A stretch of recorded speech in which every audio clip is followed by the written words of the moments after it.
Hello, Ma'am Shibabuni nga pala, yung nasa likod ng nag-viral video. Pero hindi dun sa account ko yung nag-viral ha. Ini-re-upload lang siya ng iba't ibang pages tapos boom, nag-viral siya. Yung iba naaliw, yung iba nagulat kasi napansin nga nila na yung mga anak daw nila ay hindi na rin alam yung lyrics ng Five Little Monkeys.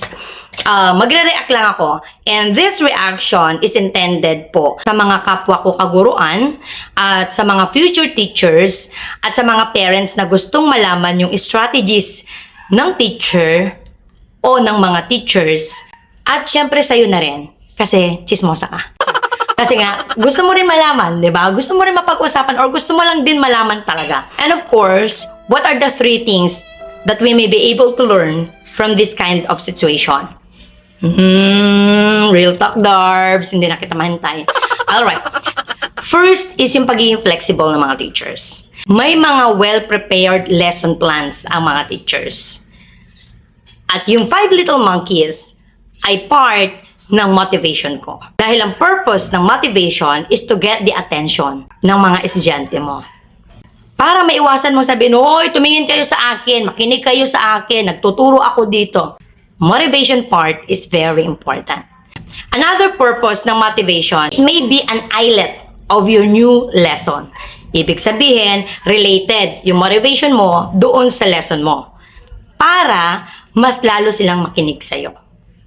Kaya yung last part ng video, hindi ko talaga tinanggal para malaman ninyo kung ano ba yung lesson. So yung lesson, tulad ng tao, ang mga hayop ay kailangan ding mahalin at kailangan ding alagaan. So doon sa Five Little Monkeys, nakalagay doon sa lyrics ng original Five Little Monkeys ay Five little monkeys jumping on the bed, one fell off and bumped his head. So kasi nag-jump yung monkey, nahulog siya, nasaktan. Yun sana. Kaso nga lang, hindi ko na-anticipate. Mayroon palang trend yung Five Little Monkeys. At doon ko nalaman na ibang version pala ng Five Little Monkeys ang alam ng mga bata. At dahil flexible si teacher, hindi ako pwedeng, hindi, ito ang gagawin natin. Hindi, ito yung pilinano ko na gagawin natin. Hindi, ganito tayo. Hindi pwedeng ganon. So si teacher, flexible, kailangan din niyang pakinggan kung ano yung trend. Ayan, nalimutan ko na rin maglagay. Maglalagay nga pala ako habang kinakausap ko kayo. So, kailangan maging flexible ni teacher. Kaya pinakinggan ko yung lyrics nila. Kaso yung lyrics, hindi related doon sa lesson. Although, nakuha ko naman yung attention nila. Kasi one of the purpose is yung makuha yung attention nila. Okay na ako doon. Proceed na ako sa lesson. Hindi na para pa, bigyan ko pa ng additional time na i-correct sila that day. I don't want to kill the joy. Kasi nag-e-enjoy sila alam nila yung kanta And yung momentum na rin. Kaya doon sa dulo ng video, malakas yung boses nila kasi nga, they are very interested.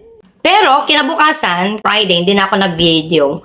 I tried na i-correct, ibigay sa kanila yung tamang lyrics, yung tamang video kasi nakapag-download na ako noon. That day kasi na nagtuturo ako ng Five Little Monkeys, part of my lesson plan, is wala ako na-download na video, yung original video. Kasi plano ko na ako na lang ang kumanta. Tapos, nag-download ako ng video for them to realize na may original version ang Five Little Monkeys. At syempre, hindi ko naman pwede ipakita yung reaction nila. Pero hindi ko pwedeng i-video talaga yon kasi nga makikita niya yung mukha nila kung paano sila nag-react na mas maganda yung original version ng Five Little Monkeys. The second one is my other ways para sabihin natin yung tama rather than saying na mali yan, mali ito. Pwede tayong magkalap ng evidence katulad nulong ng video para mas maintindihan nila kasi mga bata ang pinag-uusapan natin or yung bata yung kinakausap ko. Third learning ko dun sa viral video na yon is dapat talaga lagi ako naka-makeup. Kasi nga, hindi ko alam kung kailan ako magva-viral.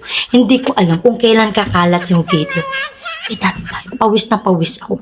Kasi hindi talaga ako makakapag-makeup talaga din sa loob ng classroom. Alam niyo kung bakit? Pagdating ko ng classroom, naglilinis ako ng classroom. Pagkatapos noon, pakakainin ko yung aking anak. Then after that, may darating na akong estudyante. Tapos masasaktuhan pa na yung darating kong estudyante. Medyo sumasama ang tiyan.